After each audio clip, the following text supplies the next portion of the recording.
So anyways, brief tangent. So here we are. We've got another, looks like a set UID file application called print file. And if we just run it, let's print file name. So let's, so we'll see if we can do this.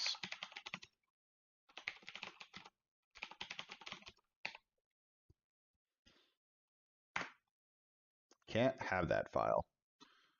What if we, let's see ltrace. What are we doing on the back end? So ltrace print file, and do etsy Leviathan pass. Oh.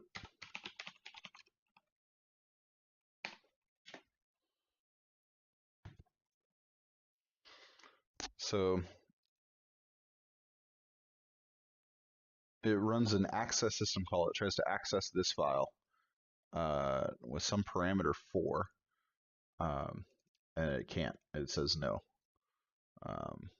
You can't have that file, and exits. So let's see if we can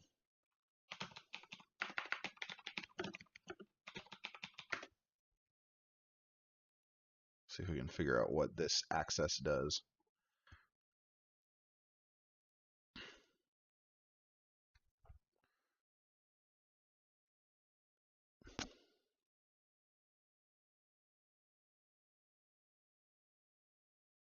Specifies the accessibility checks.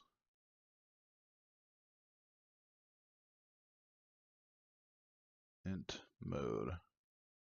Can we see what the mode does for us?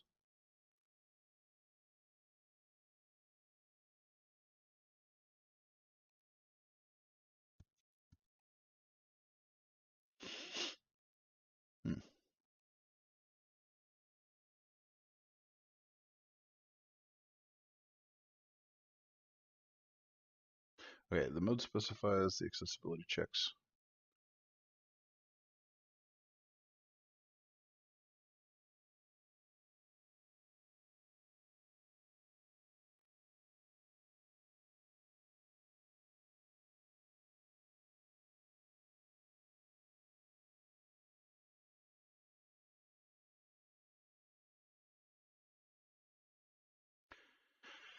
Oh.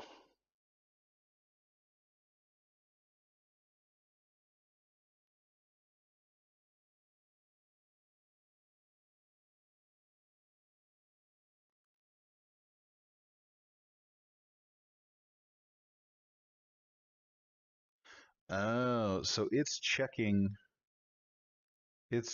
specifically if I'm able to read the file.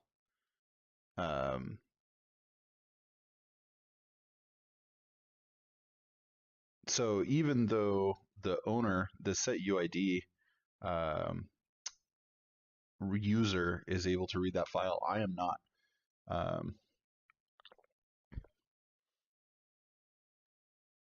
So that's the issue. Okay. So what happens? Let's cd to temp. Then we'll make dir rook2. So if I like touch foobar, if I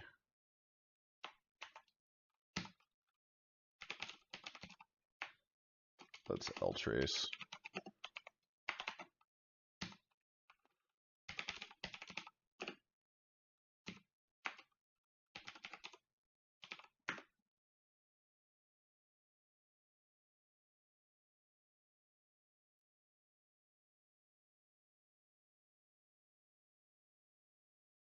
Okay, so here's what's going on.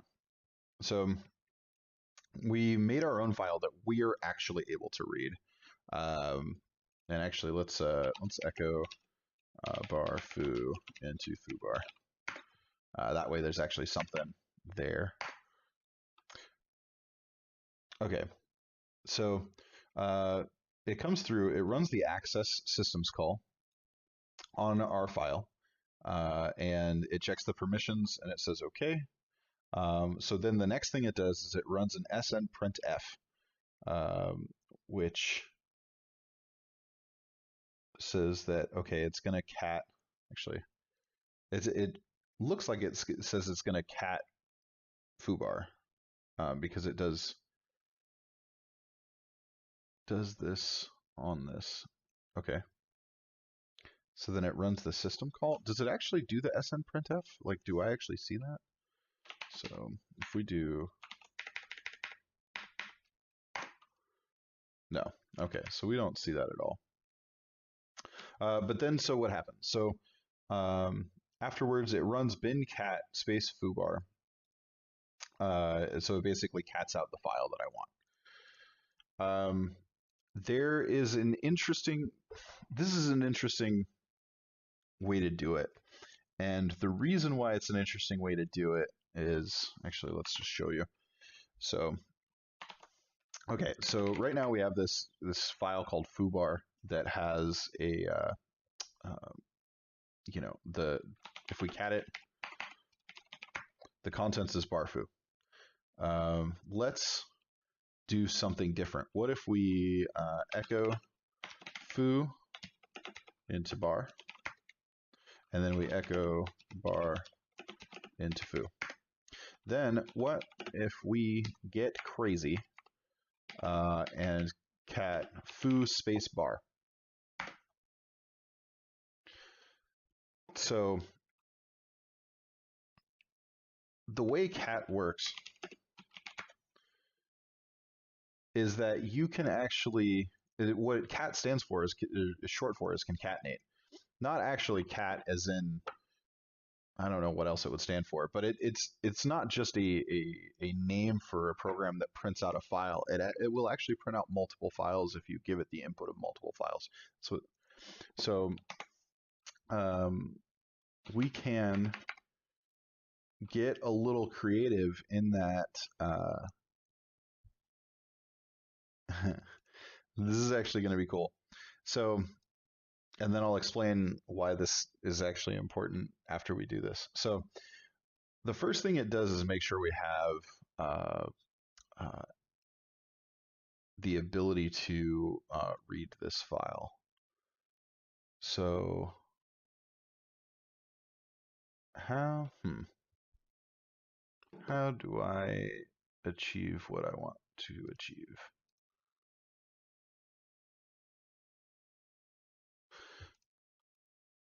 So if I touch foo,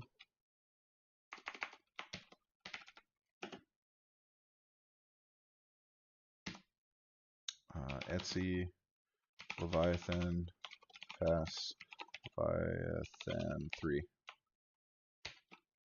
Is that going to do what I expect it to do?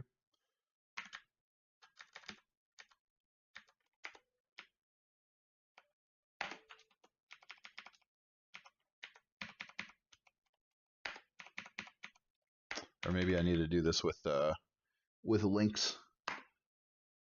Yeah, it's not going to let me do that. Okay.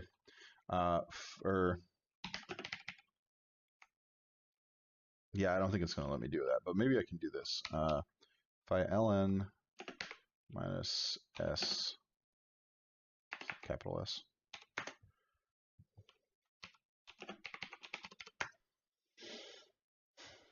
No, it's minus a little s. And then I will do a, let's see, Leviathan pass.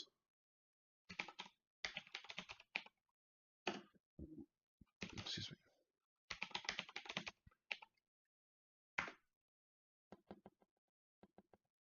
Can't access that. How do I do what I want to do? I know this is the way to do it.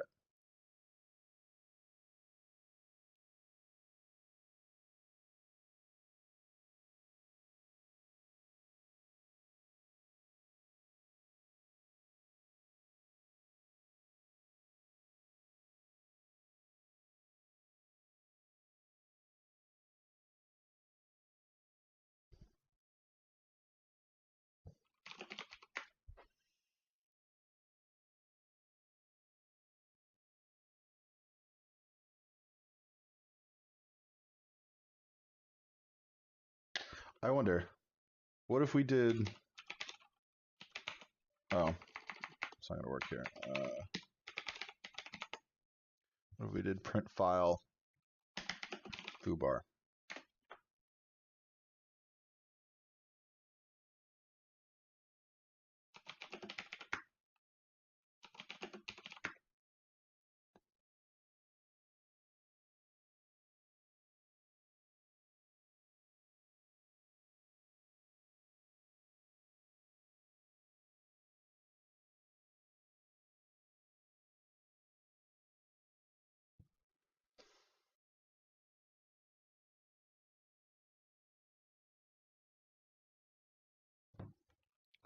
What if...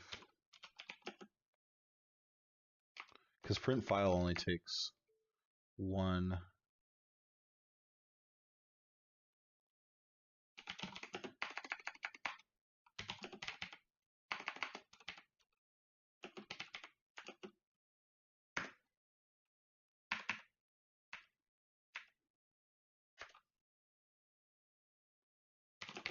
Can't have that file.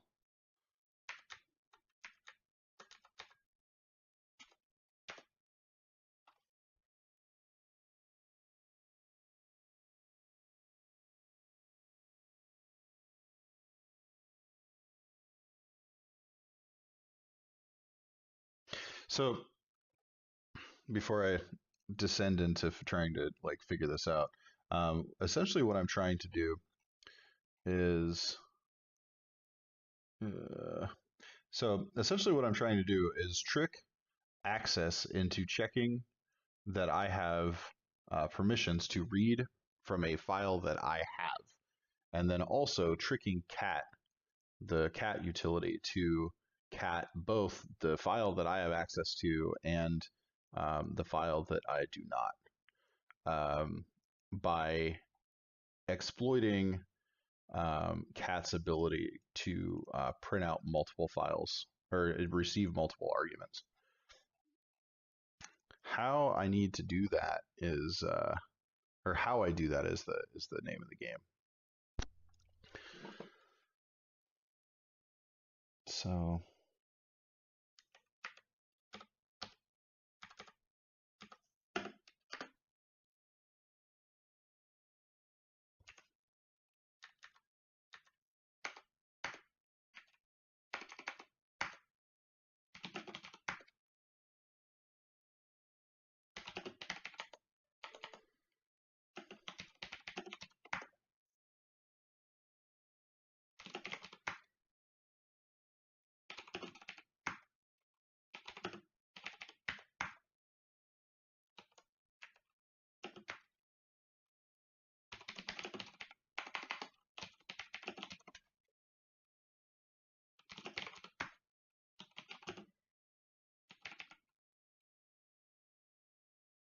wait, why are you suddenly a...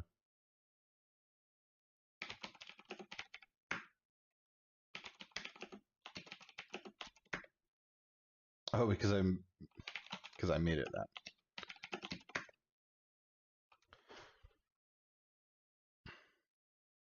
So now what happens?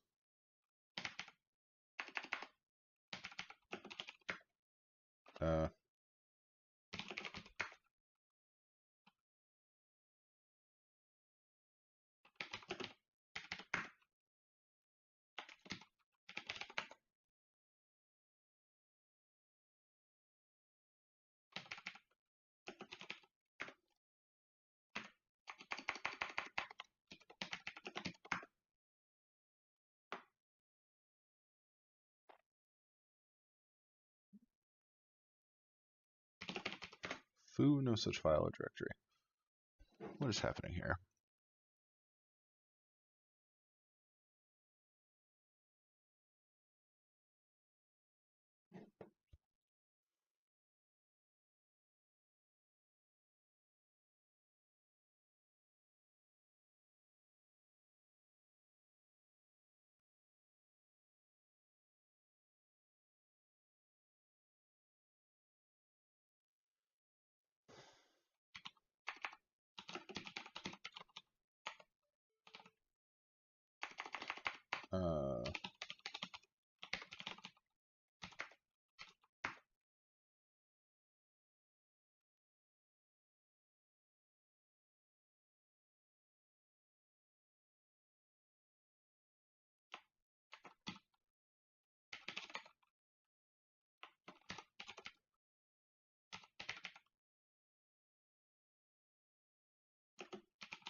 Oh.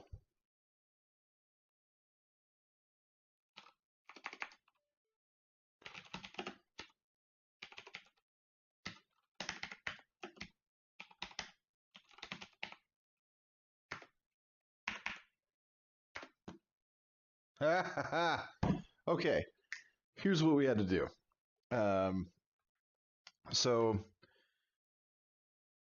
we needed to be we needed to be in the directory with Leviathan 3, um, so that when we ran print file, okay, a couple things.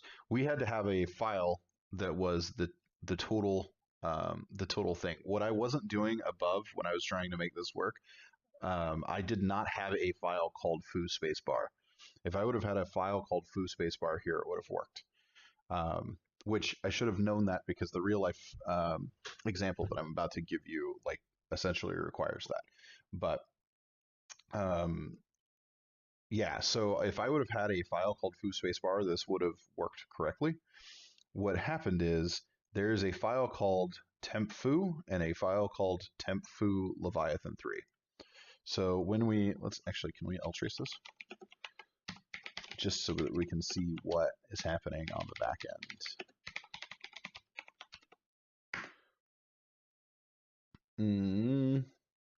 Why'd you do it this time?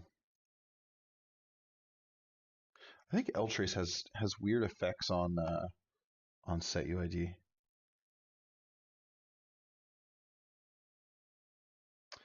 Yeah. Oh, it must be because I'm running ltrace. Um, so it's still as me, even though the set UID file. I don't know. I should look into that. I should read more about that. But so you can still see what happens. So tempfoo Leviathan 3, we are able to access. We're able to do that. So it goes on and says, okay, well, then we bin cat tempfoo and Leviathan 3, which is in the local directory. Where it chokes up is that we are not allowed to um, hit Leviathan 3. Um, if this were actually showing the ltrace version of it, or the set UID version of it, what we would see here is that it would try and bin cat tempfoo and Leviathan 3, and then like put them both out, like we asked. Oh, ha! That's actually doubly funny because tempfoo is a directory. Man, I messed this up all over the place. That's excellent. Okay, so the real world example. Older versions of Windows, I'm not sure if this is still true in 8 and 10, but certainly XP, and I'm almost positive 7. Um, Server 2008 has this. Not sure about 12. But in um, in a service path, so when you declare services and you say the exe for this service is located here, if that path has spaces in it, and not even if it has spaces in it, each path it's treated like a path like Windows, not, or like Linux, not like an explicit directory path. So if you have something in like C, program files, service, um, service.exe, it will look for that exe file in C, and then program files, and then service as well. So if service.exe shows up in an earlier directory, all the better. On top of that, if I'm remembering correctly, um, since program files has a space in it, it will look in C program. If there is a directory called C program, it will look inside of there as well. So this is a real thing that happens in computers. This isn't just a small f up in one person's attempt at writing a binary, misunderstanding how cat works. This is a thing that I have personally exploited on Windows before. Um, uh, year ago. Actually, to be clear, it's also in the PWK class. They kind of go through some of that in their Windows privilege escalation sections. So a lot of fun stuff.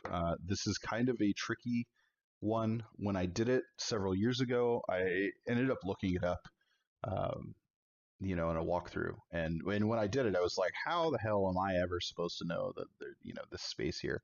Now, that's before I knew what ltrace was. That's before I was able to, go through this code, step by step and kind of see what was actually happening, and realizing that, it's actually calling cat on the back end. I know a lot more now than I did back then, but back then I just had no clue, and I thought this was the dumbest exercise ever. Now I am older and wiser. So cool. Let's do that one more time so we can get the password. This is the password we want, and we'll exit out of here. Leviathan